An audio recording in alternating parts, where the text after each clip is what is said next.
Ahhoz, hogy egy újszerű kezelés mindenki számára elérhető legyen, teljesülnie kell 3 dolognak. Az igazságosságnak, a méltányosságnak és a hozzáférhetőségnek.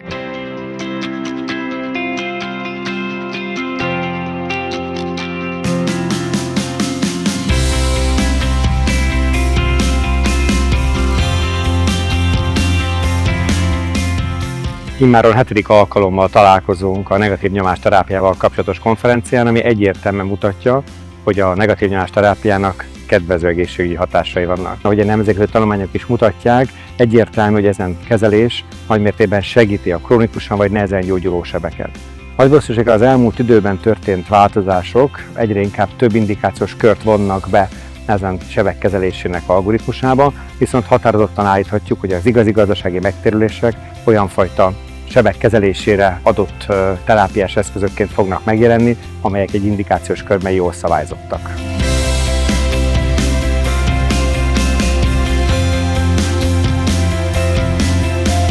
Sir Alfred Cuschieri az 1960-as évek közepén azt mondta, hogy kell a sebészetnek valamilyen új módjait keresni, amivel a betegeket eredményesebben tudjuk gyógyítani. Ez a gondolat, ez egyrészt magától értetődő, másrészt mára kiderült, hogy 2 pilléren áll. Az egyik a minimálisan invazív sebészet, endoszkópos sebészet, a másik pillér az egy teljesen új szemlélet, amit úgy neveznek az irodalomban néhány éve, hogy regeneratív sebészet. Ez a regeneratív sebészet ez azt célozza, hogy ne csak a műtéti sebzés inváziót csökkentsük a lehetséges mértékig, hanem a műtét után vagy a trauma után bekövetkező szövethiányok gyógyulását optimalizáljuk. Ehhez az optimalizáláshoz a szervezetnek meglévő életleni, kóréletleni folyamatait kell serkenteni, támogatni, a legkülönbözőbb módokon aktívan befolyásolni, hogy a sebgyógyulás minél tökéletesebb legyen. Ehhez a pillérhez támaszkodik a vákuumterápia is, mert minden egyes hatáspontjában pont azt a sebgyógyulási folyamatot, azt az élettani, kórélettani folyamatot támogatja, ami tulajdonképpen enélkül is lezajlana, szerencsés esetben, rosszabb esetben nem csak késlekedne, de rossz kimenetellel is járna. Ez az új szemlélet, ez a regeneratív sebészetnek a sebellátási karját jelenti.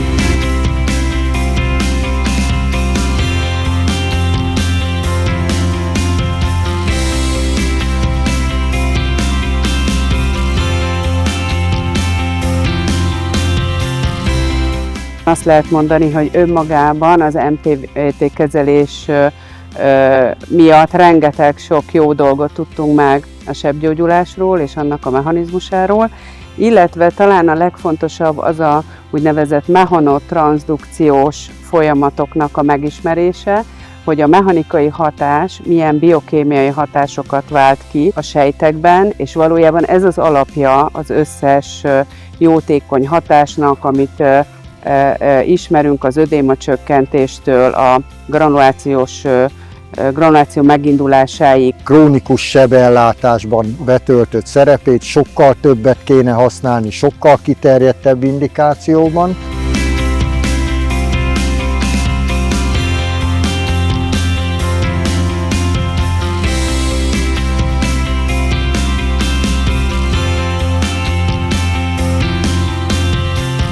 Elindult az innováció beintegrálása a mindennapi tevékenységbe, elengedhetetlen volt, hogy olyan evidenciákat biztosítsunk, amely szakmai alapokra hagyatékozza azt, hogy a mai napig most már széles spektrumban lehet alkalmazni az MPVT kezelést, és ezáltal egy pozitív, betegbiztonságos kezelési lehetőséget tudunk nyújtani a mindennapokban. Valószínűleg az lesz majd az egyik lehetősége a továbbfejlődésnek, hogy ambuláns körülmények között hogyan lehet megvalósítani ezeket a kezeléseket. Pont az lenne talán az egyik tere ennek a kezelésnek, hogy nem köti a beteget az intézethez.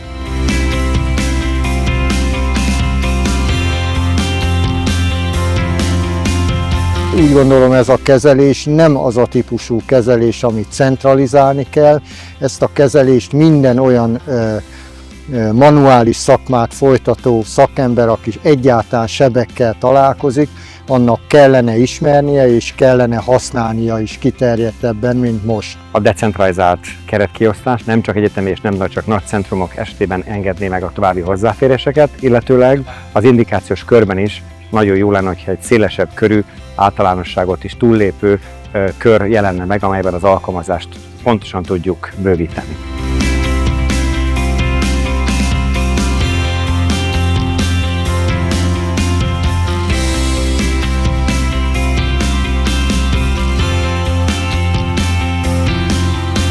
A fiataloknak, akik ezt a kezelést most kezdik el alkalmazni, mindenképpen azt javaslom, hogy engedjék el a fantáziájukat. Rendkívül széles körben alkalmazható, szinte nincs is kontraindikációja, ne féljenek a korai kezelésektől, az akár akut fellátások soráni azonnali beavatkozások melletti kiegészítő kezeléseknél elkezdeni a vákuumkezelést, ugyanis rendkívül gyors, átütő és nagyon alapos sikereket lehet vele elérni, menteni a beteget, és még kockázatos esetekben is sokkal hatékonyabb, mint egy nyitott kezelés.